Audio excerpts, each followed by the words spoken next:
se servir plusieurs fois d'un objet, de pouvoir le transmettre à quelqu'un d'autre. Donc je ne vois que des choses positives à cet événement. Solitaire, livre, je sais pas s'il y a des choses comme ça à côté de chez vous. Du coup, forcément, j'en ai profité pour faire le plein de livres et j'ai vraiment fait le plein de livres. Vous allez voir à la fin de la vidéo, je vous dirai combien j'ai payé tout ça, vous allez assez halluciner. Donc j'ai pris pas mal de brochets et j'ai pris aussi des poches. C'était lourd, c'était très lourd parce que j'ai porté tout ça à bout de bras, à bout d'un moment. Enfin, si j'avais pris un sac, ouais, c'était lourd au bout d'un moment. Et puis j'ai pris aussi des livres pour mon fils. J'en lui en ai pris 6. Il a pris une BD et 5 romans. Bon, je vous montre pas ce que j'ai pris. Je suis trop contente. Allez, on démarre.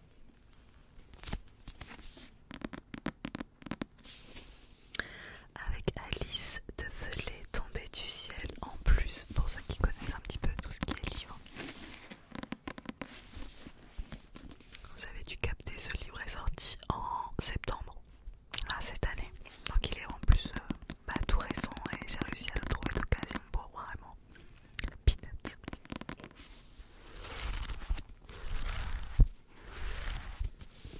En plus, il était dans ma wishlist, donc je suis trop contente de l'avoir trouvé. Alors, je vous lis l'arrière. Alice a 14 ans quand elle est internée dans un hôpital. Elle découvre un autre langage, un autre monde fait de blouses blanches et d'insomnie. Comment tombe-t-on malade à cet âge? Qu'est-ce qui peut conduire un enfant à cesser de s'alimenter? Entre ces murs où elle subit des traitements révoltants, Alice rencontre d'autres filles comme elle tombées du ciel. Elle décide de raconter ses vies minuscules dans un cahier. Écrire devient un moyen de ne pas oublier et surtout de résister. Tomber du ciel est un roman d'amitié, d'adolescence et de révolte. Donc ça parle d'anorexie chez les adolescents.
pense je vais vraiment regarder ce que c'est sur internet et ça m'intéresse vraiment de savoir ce que vous lisez et ça m'est arrivé plus d'une fois de me noter ces références dans les lectures à faire, donc n'hésitez pas.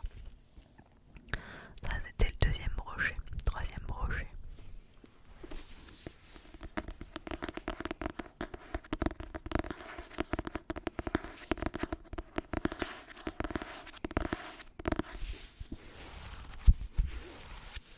Celui-ci aussi est super récent puisqu'il est sorti également en septembre.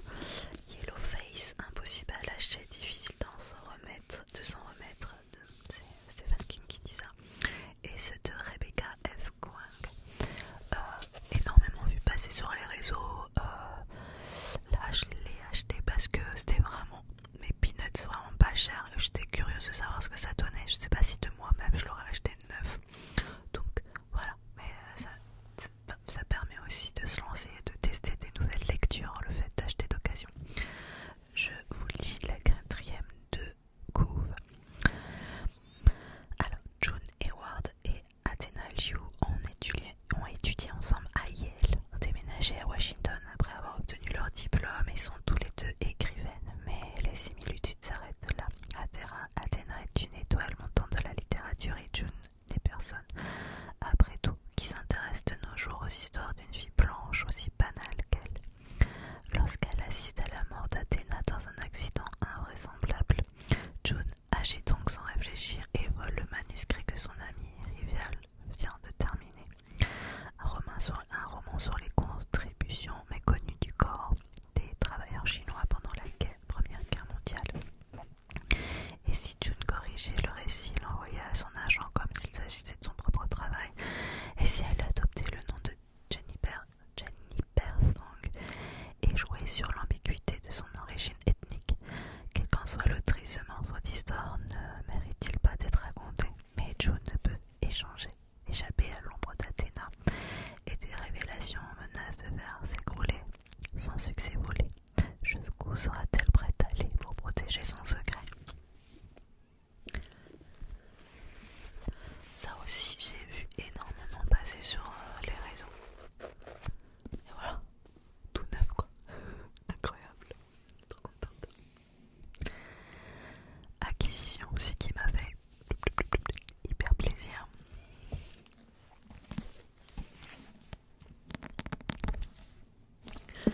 Joël Dicker, la disparition de Stephanie Meller. Petite dédicace à Joe Carigno, parce que c'est grâce à toi que je me suis mis à Joël Dicker. Et regardez comme il est nickel, trop contente. 30 juillet 1994, Orville, une petite station balnéaire tranquille des Hamptons dans l'état de New York, est bouleversée par un effroyable fait divers. Le maire de la ville et sa famille sont assassinés chez eux, ainsi qu'une passante témoin des meurtres. L'enquête confiée à la police d'État est menée par un duo de jeunes policiers, Jess Rosenberg et Derek Scott. Ambitieux et tenaces, ils parviendront à confondre le meurtrier et solides preuves à l'appui, ce qui leur en vaudra les louanges de leur hiérarchie et même une décoration. Mais 20 ans plus tard, au début de l'été 2014, une journaliste au nom de Stephanie Miller affirme à Chase qu'il s'est trompé de coupable à l'époque, avant de disparaître à son tour dans des conditions mystérieuses. Qu'est-il arrivé à Stephanie Miller? Qu'elle a-t-elle découvert? Et surtout, que s'est-il vraiment passé le soir du 30 juillet 1994 à Orphea? Alors moi, toutes les lectures que j'ai fait cette année sur Joël Dicker, j'ai adoré, mais et là la quatrième de couve, ça me le dit quand même, c'est que il paraît qu'il a quand même tout le temps la même façon de procéder. Il a vraiment compris ce qui fonctionnait, sa poule aux œufs d'or. En gros, il y a toujours une disparition, un meurtre ou quoi. Oh, qui c'est qui m'envoie un texto? J'ai oublié de couper. Je coupe. Mode avion. Et il y a toujours une disparition et une enquête, et puis à la fin, oh, révélation, si mais non, c'est pas possible, c'était cette personne. J'y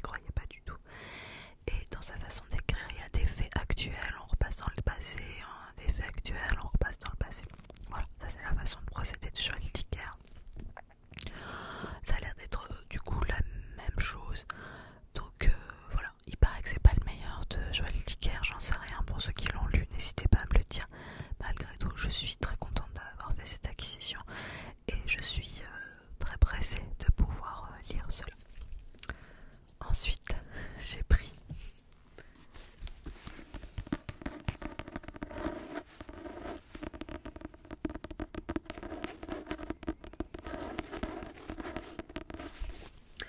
Emmanuel Carrère, pardon, yoga. C'est un de ses derniers, hein. Je sais pas si c'est le dernier, mais il est pas très très vieux, peut-être il a 3 ans celui-là, je sais plus. Emmanuel Carrère, un super auteur aussi, très facile à lire. Bon, les sujets sont pas toujours simples, mais c'est très facile à lire. C'est captivant, prenant. Je vous conseille. Alors celui-là, je l'ai pas lu encore, donc j'en sais rien. Mais la quatrième de couve est très très courte. Il y a marqué. C'est un livre sur le yoga et la dépression, sur la méditation et le terrorisme, sur l'aspiration à l'unité et le trouble bipolaire, des choses qui n'ont pas l'air d'aller ensemble. En réalité, si, elles vont ensemble. Je crois que c'est un peu un livre sur sa vie.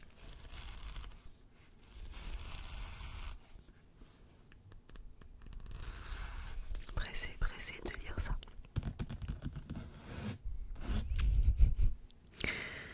J'ai pris encore un brochet.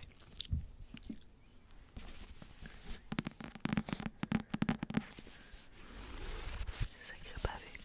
Pierre Lemaitre, au revoir là-haut. Qui avait eu le prix Goncourt avec ce livre d'ailleurs. Il y avait une adaptation au cinéma que je n'ai absolument pas vue.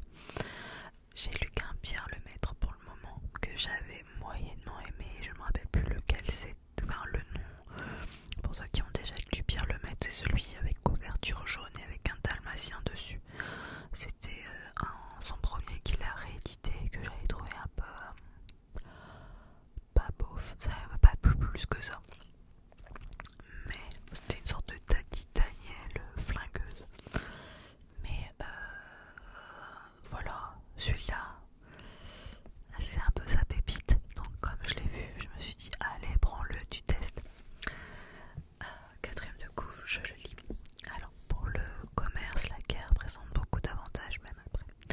Sur les ruines du grand carnage du XXe siècle, deux rescapés d'étrangers passablement abîmés prennent leur revanche en réalisant une escroquerie aussi spectaculaire qu'amorale. Ces sentiers de la gloire à la subversion de la patrie victorieuse, et on découvre que la France ne plaisante pas avec ses morts. Presque d'une rare cruauté, remarquable par son architecture et sa puissance d'évocation. Au revoir là-haut est le grand roman de l'après-guerre de 14, de l'illusion de l'armistice, de l'état qui glorifie ses disparus et se débarrasse des vivants trop encombrants, de l'abomination érigée en vertu.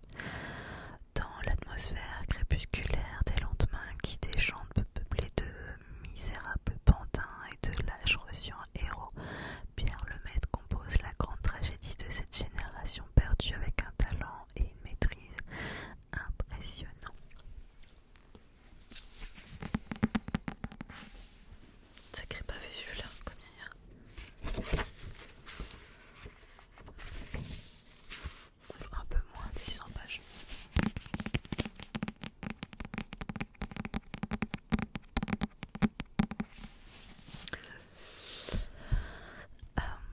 J'ai pris encore en brochet. Attention, j'ai pas encore commencé les poches.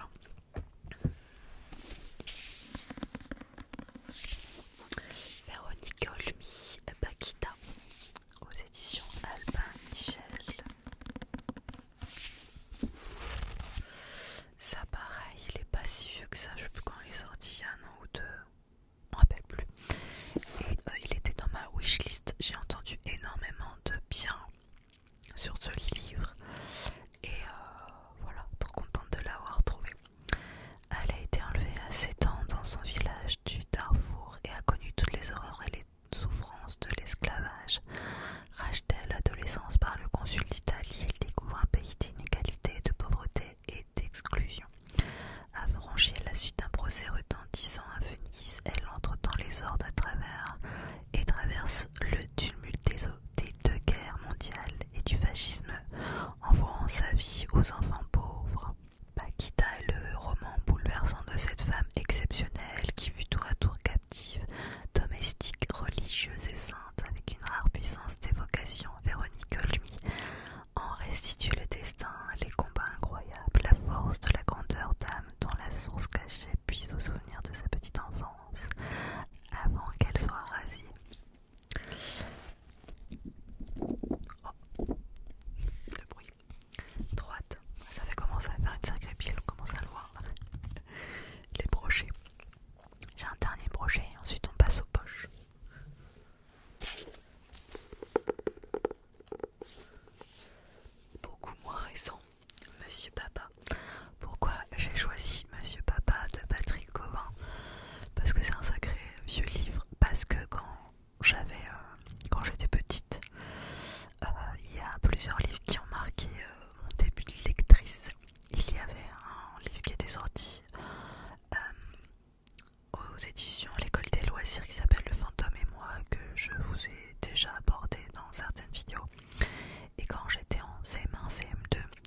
je lis aujourd'hui. Donc j'étais très émue de voir Monsieur Papa.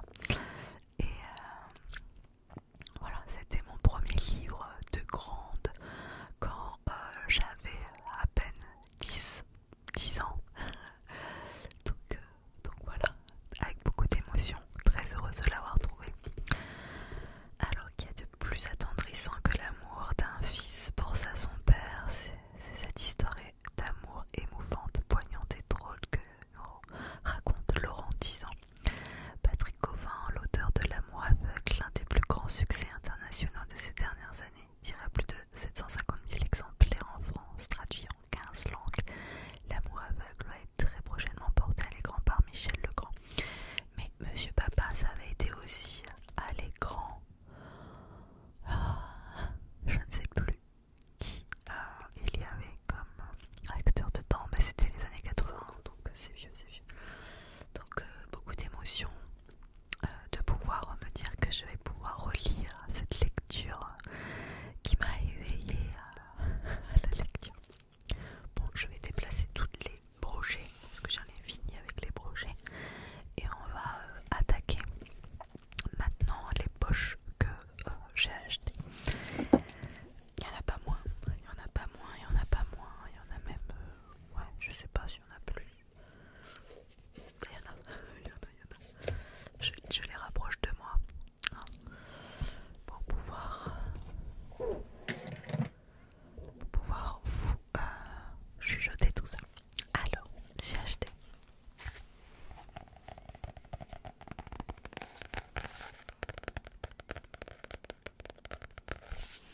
Barbara Constantine, Allumer le chat. Alors, Barbara Constantine est une niçoise. Ouais, c'est mon côté niçoise qui a besoin de le revendiquer. Donc, c'est une niçoise. J'ai lu 3 autres de ses livres, mais je crois que celle en a sorti que 4, donc voilà, il manquait que celui-là. Le premier que j'ai acheté, c'était Petit Tom, que j'ai acheté l'année dernière à Solitar Livre, l'édition 2023. Ensuite, j'en avais trouvé un autre au festival du livre de Montsartou dans la partie occasion. Et le troisième, donc c'était Épipolette. Et le troisième de Barbara Constantine que j'ai lu, c'est Mélis en mélo, que j'avais trouvé chez Emmaüs. Donc voilà. C'était à chaque fois des livres très courts. Sur les autres livres, il y avait beaucoup de choses, un peu des relations intergénérationnelles, personnages et des enfants. C'est hyper bienveillant, ça se lit comme ça, d'une traite. J'ai une petite bouffée d'oxygène. J'ai pas du tout lu la 4e de Gouv, je savais que c'était le seul que j'avais pas lu, je l'ai pris, voilà, je le découvre en même temps que vous. Il se plante devant la porte ouverte, Jean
que c'est un de ses livres les mieux. J'en ai lu quelques-uns, mais pas tous. J'ai lu Tel Boomerang, Spirale et Le cœur d'une autre.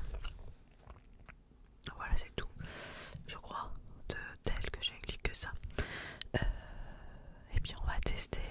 Ce sera pas ma prochaine lecture parce que je connais l'histoire et que j'ai pas envie de lire en ce moment un truc sur la guerre. Mais je sais que je le lirai à un moment ou à un autre.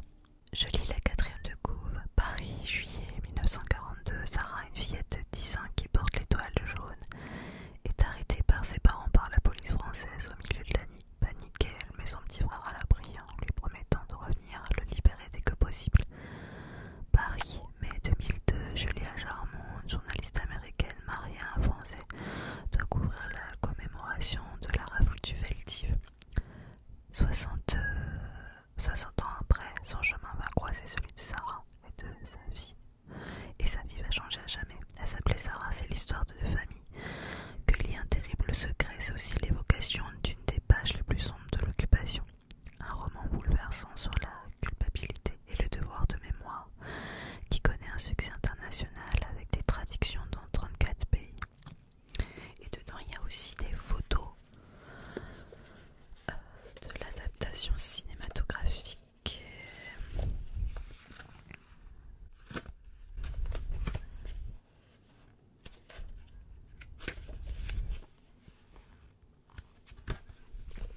Donc voilà. Vous savez mon amour pour David Fonkinos.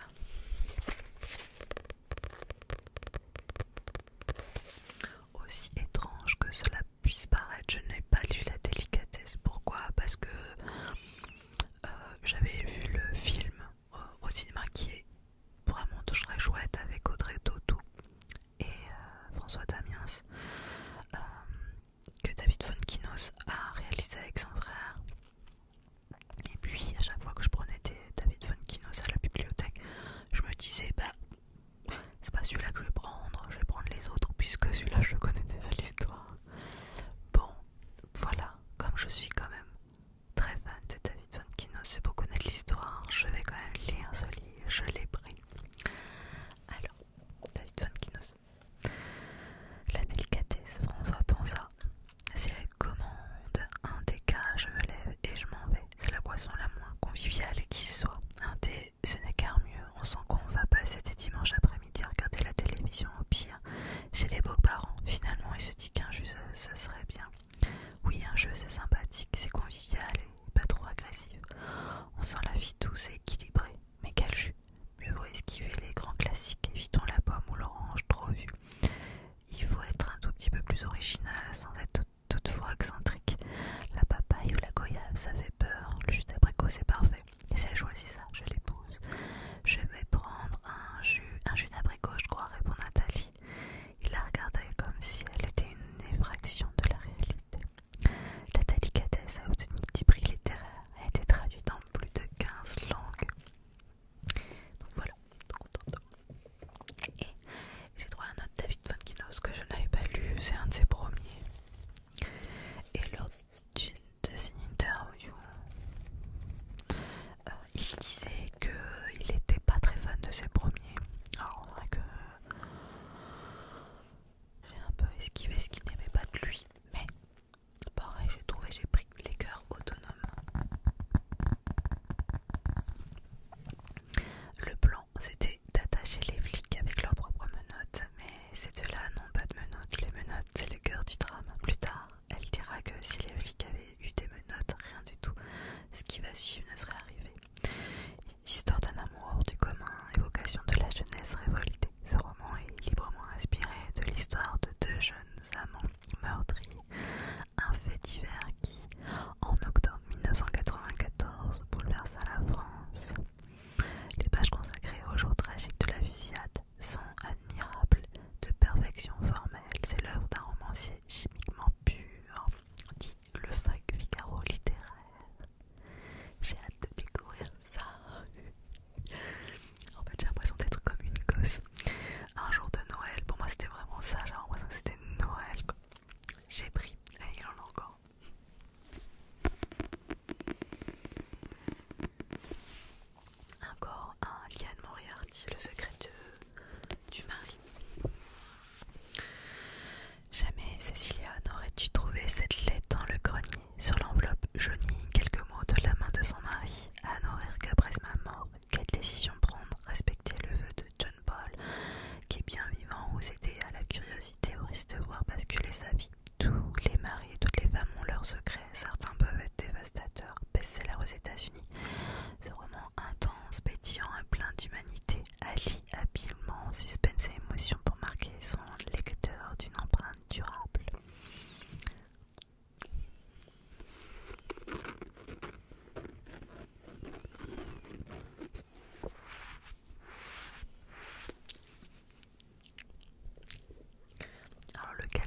parce que j'en avais une image un peu d'une femme très... je pense que c'est une femme très intelligente et adorable, mais je la trouve dans une folie très axée sur elle-même. Du coup, je ne savais pas, ça me donnait pas spécialement envie. Mais j'ai lu sur internet que s'il fallait lire un d'elle, c'est Stupeur et Tremblement, qui est un peu son number one, enfin c'est pas son premier roman mais celui qu'il faut lire en tout cas d'elle. Donc ça parle en gros, moi ce que je trouve intéressant dans ce livre c'est que j'y connais pas grand chose en fait au Japon, et que ça parle de la vie dans une société japonaise, dans une entreprise japonaise, la hiérarchie, le travail, et c'est complètement différent de ce qui se passe en France, dans nos pays occidentaux de toute façon en règle générale. Donc c'est assez intéressant de pouvoir constater ces différences. C'est une autobiographie, donc c'est quelque chose qu'elle a vraiment vécu. Je vous lis la quatrième de couve. Au début des années 1990, la narratrice est embauchée par Yumimoto, une puissance firme japonaise. Elle va découvrir à ses dépens l'implacable rigueur de l'autorité d'entreprise, en même temps que les codes de conduite incompréhensibles aux profanes qui gouvernent la vie sociale au pays du soleil levant. Terreur en maladresse et en échec commence alors pour elle, comme dans un mauvais rêve, la descente inexorable, dans les degrés de la hiérarchie, une course absurde vers l'abîme, image de la vie où l'humour percutant d'Amélie Nothomb fait mouche à chaque ligne. Entre le rire et l'angoisse, cette satire des nouveaux despotismes aux échos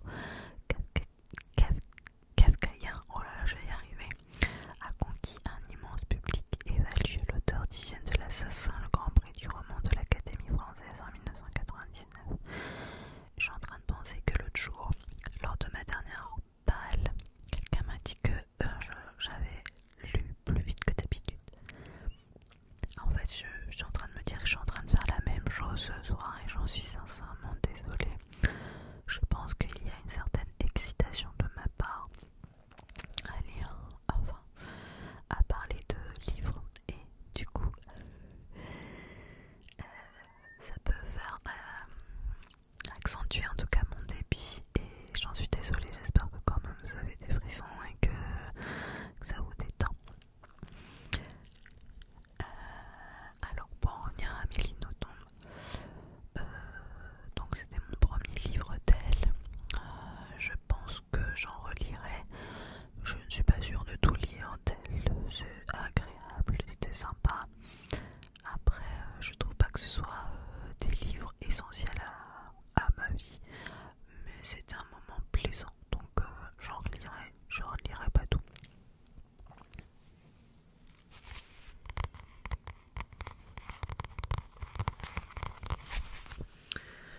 Delphine de Vigan, Un jour sans fin. C'est une autrice que j'aime vraiment beaucoup. Je connaissais de nom ce livre, mais je l'ai jamais lu. Donc je l'ai pris. Qu'est-ce que j'ai lu d'elle? J'en ai lu pas mal. La vraie vie, Les enfants sont rois. J'en ai lu d'autres. Non mais j'en ai lu 3 ou 4 en fait. J'ai un trou de mémoire, je me rappelle plus les autres que j'ai lu d'elle. Bon bref, c'est une autrice que j'aime bien. Ça c'est un petit essai vraiment très court. Combien de pages? 125. Très facile, très rapide à lire. Je vous lis la derrière. Cela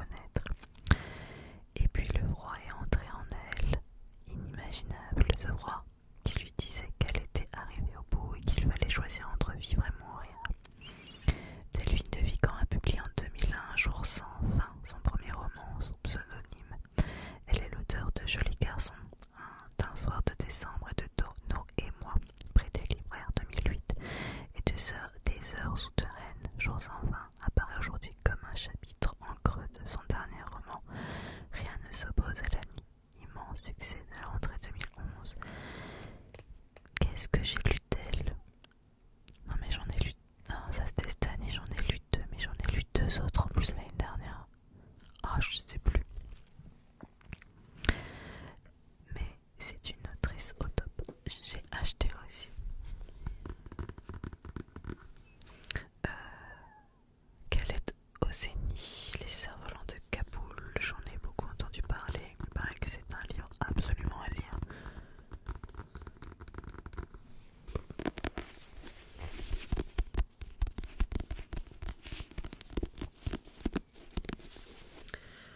Dans les années 70 à Kaboul, le petit Amir, fils d'un riche commerçant Pachtoun,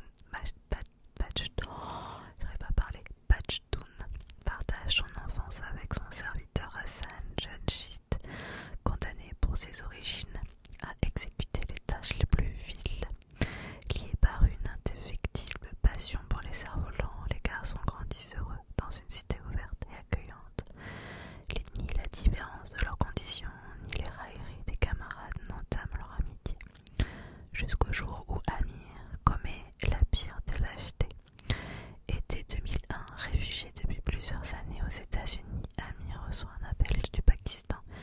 Il existe un moyen de te racheter, lui annonce la voix au bout du fil, mais ce moyen passe par une plongée au cœur de l'Afghanistan, des talibans et de son propre passé. L'intensité dramatique de cette histoire de culpabilité et de rédemption ferait déjà de ce premier roman une œuvre littéraire remarquable. Mais ce serait oublier la redoutable analyse de l'histoire et de la culture afghane, de la monarchie de Kaboul aux talibans du 11 septembre. Le tout forme un bijou magique. Traduit de l'américain par Valérie Bourgeois. Si quelqu'un l'a lu, je suis preneuse de vos avis. Je vais pas le lire tout de suite parce que là j'ai envie d'un truc plus léger. Mais je vais le lire, c'est sûr.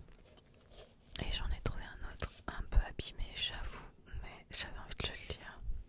Celui-là il va repasser. Je vais le lire et je vais le lire direct dans une boîte à livres parce que il me dégoûte un peu, il est un peu trop abîmé. Mais bon, c'est pas grave, j'aimerais le lire. Delphine et moi. Delphine de Vigan. Noé. Qu'est-ce que j'ai dit? Delphine et moi. Non mais je suis fatiguée. Delphine de Vigan, Noé et moi. Donc je vous en parlais tout de suite de Delphine de Vigan. Et c'est vrai que c'est un livre que je cherche à chaque fois à la bibliothèque. Il est toujours sorti. À chaque fois que je vais dans un truc d'occasion, je le regarde, il est toujours pas là. Donc là je l'ai vu l'état, j'ai dit moyen. Mais après je me suis dit bon allez, écoute vraiment pas cher, tu le prends et puis tu le reposeras ailleurs.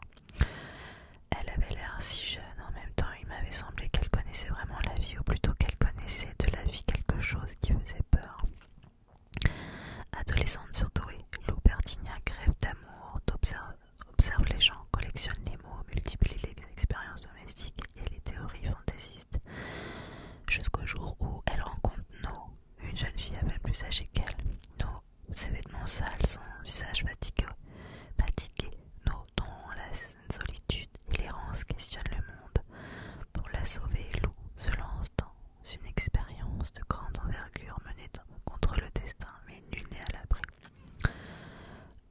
Ce livre a été aussi au cinéma, film que je n'ai absolument pas vu, mais je sais que j'entends toujours énormément de bien sur ce livre et j'avais vraiment envie de le voir.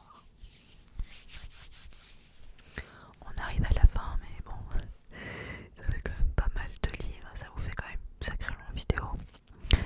C'est tout ce que j'ai acheté, comme si c'était rien. Voilà, toute la quantité de livres que j'ai acheté à Solitaire Livre. Donc vous avez vu, ça fait quand même un paquet de livres, plus les 6 de mon fils. Avez-vous une idée de combien j'ai payé tout ça? J'ai payé le tout 20 €. C'est tellement dérisoire pour une quantité hallucinante de livres comme ça. En gros, si vous achetez un brochet, il est à 3 €. Si vous achetez 3 brochets, chaque brochet passe à 2 €. Mais si vous achetez 10 brochets, il passe passe tous à 1 euro. Si vous achetez